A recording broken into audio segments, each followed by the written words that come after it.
Où est passé Shido Ryusei? That's all.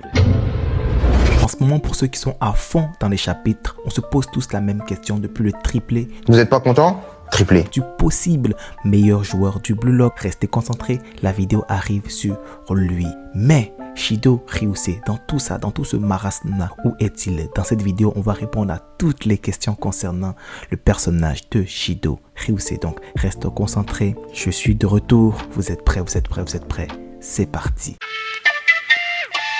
Shido Ryusei, c'est un personnage depuis qu'il est apparu au chapitre 88 ou à l'épisode 24 de l'anime, il a eu un impact immédiat sur nous. En effet, son chara design déjà s'appuyait le charisme. Le gars, il était différent de base. Déjà, il a une peau plus sombre, il fait du bronzage, il a une personnalité atypique, tout pour qu'on le kiffe. En effet, sa différence fait sa force. Le gars, on se rend compte qu'il est agressif, qu'il n'écoute pas et qu'il est prêt à en découdre avec n'importe qui. Comportement assez atypique dans le monde du football. En plus d'avoir une personnalité assez particulière, son niveau de foot aussi, franchement, cela nous a complètement impressionnés. En effet, durant la 3e sélection, lui et Rin étaient considérés comme les meilleurs joueurs. Quand les deux étaient dans une team, ils ont fait du leçon à presque tout le monde. Franchement, Shido était presque vu comme un numéro 1 bis, voire un numéro 1 pur pour certains. En plus, n'oublions pas qu'il fait partie des 2 seuls joueurs qui ont marqué contre les joueurs professionnels durant le match d'exhibition où Julien Noki a complètement fumé Izagi. Bref, on se rend compte que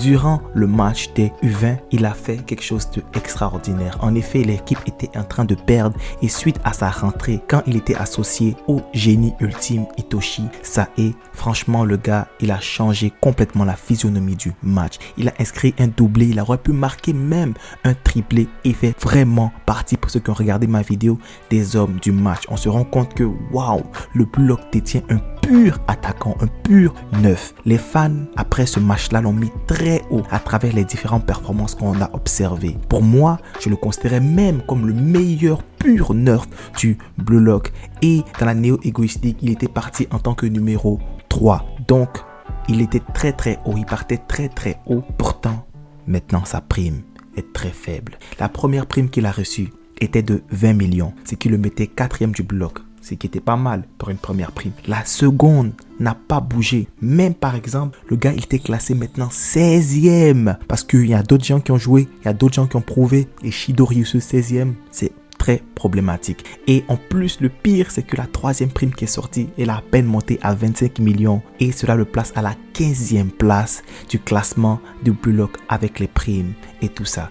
Donc, on est en train de me dire que Iko, Gagamaru, Kurona, Jubei, Yukumiya, Reo, Olivier IQ, Nagi et Kumigami sont meilleurs que mon gars. Les gars, quand même, non. Trop c'est trop, trop c'est trop. On peut pas accepter. Donc, maintenant, nous y est. Pour savoir maintenant pourquoi, comment et où est passé Shido Ryusei. La première chose à savoir qui est très intéressante, c'est que la prime d'un joueur ne reflète pas son niveau. En effet, dans le réseau qui nous affirme cela durant le match contre les Uber, l'a dit ça pour Izagi. Mais en effet, il y a une analogie que vous devez comprendre qui est très intéressante par rapport aux buteurs. Les buteurs dans le foot, en effet, quand tu marques un but, souvent la lumière te revient à toi.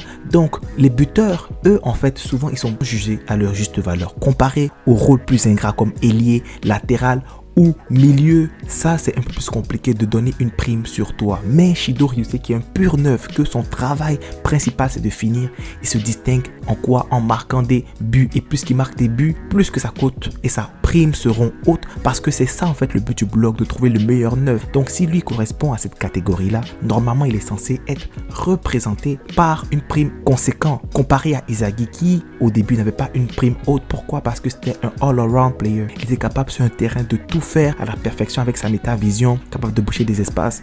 Pendant un moment donné, on a eu un long débat pour ma communauté, pensant tous que Izagi allait être milieu. Donc, comment expliquer pour Shido Ryusei? Parce que le fait que la prime d'un joueur ne pas refléter son niveau pour un attaquant, on se rend compte que c'est un peu douteux.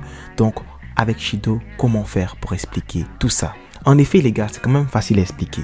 De 1, le gars, il a marqué un but en 3 matchs. C'est pas possible. C'est pas possible. Qu'est-ce qui s'est passé, les gars? Je vous signale que le mec, il était considéré à un même niveau que Rin, voire même plus haut pour certains. Et le gars a marqué juste un but en 3 matchs. Mais il y a plusieurs raisons qui expliquent cela. Restez concentrés avec moi. On va les énumérer en long et en large. On va rentrer en détail et vous me direz en commentaire ce que vous en pensez. Donc, on peut voir qu'il a joué les 3 matchs qu'il a joué et qu'il a eu peu d'impact. Mais comment il a eu peu d'impact? Moi, en fait, le premier argument que j'aimerais présenter sur la table, c'est le fait que peut-être qu'il y ait des restrictions de minutes par Julian Loki. En effet, on se rend compte que le Blue Lock, c'est vrai que tu peux jouer et quand tu joues, ta prime, elle augmente automatiquement. Mais moi, je pense que soit il est peut-être rentré en cours de match ou soit il est peut-être sorti en cours de match. Peut-être qu'il a pris un carton rouge. Peut-être qu'il y a un comportement agressif. On connaît le personnage. C'est un gars qui est très, très compliqué à coacher.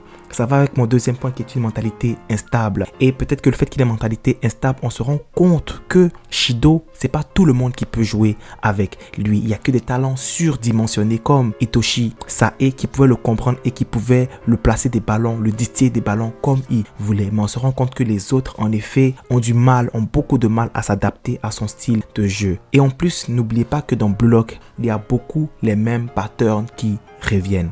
C'est-à-dire que au début, dans la 3e sélection, pour jouer contre le Japon U20, Ego a préféré bâtir son équipe autour de Rin parce que Rin était plus rationnel, même si le niveau était kiff-kiff, il a préféré choisir Rin à Shido. Et je me dis que ce même pattern psychologique là encore été appliqué dans ce cas là, que Julian Loki préfère bâtir son équipe autour de Rin plutôt que de Shido. Mais qui pourrait là en dire le contraire? En ce moment ça marche. Rin a 5 buts en 3 matchs et Shido a 3 buts en 1 match, ce qui n'est pas normal. Et en plus, pour terminer avec l'argument de Rin, beaucoup ne le savent pas, mais Rin a 16 ans et Shido a 18 ans. Donc la marge de progression de Rin est plus haute que celle de Shido. Peut-être que Rin est devenu tellement fort que maintenant Shido est rendu dans son ombre complètement. Ce qui fait en sorte qu'il n'y a que Rin qui prend toute la lumière et Shido, en fait, il ne prend plus aucune lumière. Mais toutes ces théories là, les gars, franchement, c'est du bullshit.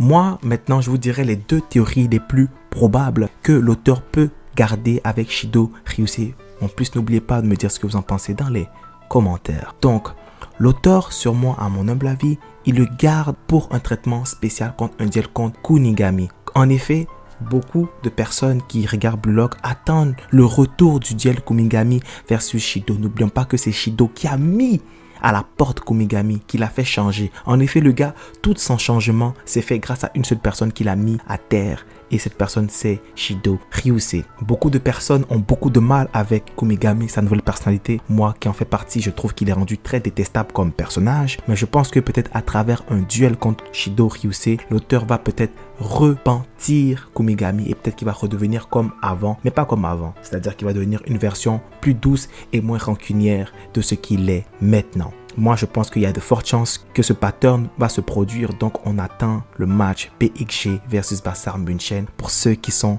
impatients, j'ai fait une vidéo qui dure 15 minutes qui explique en fait les différentes possibilités de ce match-là. Donc, on attend que ça. Et aussi, peut-être que le dernier argument que beaucoup ne veulent pas entendre, c'est peut-être qu'il est surcoté, les gars. Il est surcoté ou sur le côté. Et peut-être que l'auteur le réserve pour un autre arc plus tard. Donc, je me pose énormément de questions avec ce personnage-là, comme vous aussi, j'imagine, parce qu'il nous a beaucoup choqué. La manière qu'il nous a été introduit, tout était fait pour flasher. Donc, je me demande bien qu'est-ce qui va se passer avec lui. J'attends votre réponse en commentaire. C'était Melky. Ciao, bye.